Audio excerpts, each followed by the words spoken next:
prevention and recovery. So today we're going to be talking about when things are breaking down or getting worse. This is the last stage of the relapse process before you hit a crisis. So, in spite of our best efforts to take care of ourselves and to acknowledge our triggers and early warning signs, sometimes our symptoms become overwhelming. They become very uncomfortable, serious, and even dangerous.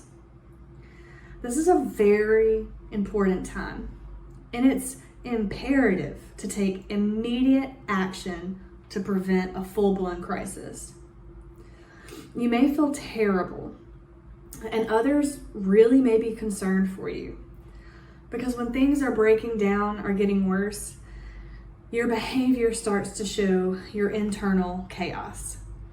So other people might start saying things to you, asking you, are you okay? Are you taking your medicine? Are you going to therapy? All those unhelpful things. Hopefully you have a good supporter in your life that ask how can they help you. But this section, it's really short in the relapse process.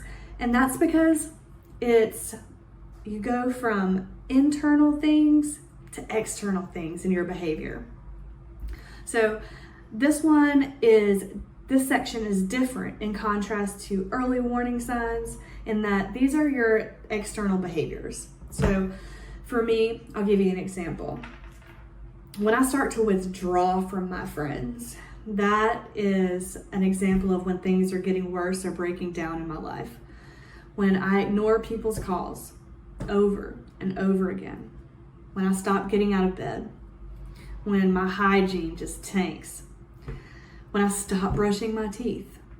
Those are all examples of when things are breaking down and getting worse. So, take a few minutes. If you've been in recovery a while, or if you've experienced a relapse, try to think of what your behavior was like right before you entered a full-blown crisis mode. What were those things and behaviors that others could pick up on that let everybody know that something wasn't right? So let's take a few minutes. You can find your manual or whatever you've been using to write out your wellness plan and jot down just a few of those signs or behaviors that let you and everyone else know that things are breaking down or getting worse. Thank you so much. When we come back, we'll build an action plan. Thank you so much for joining us, and I'll talk to you next time.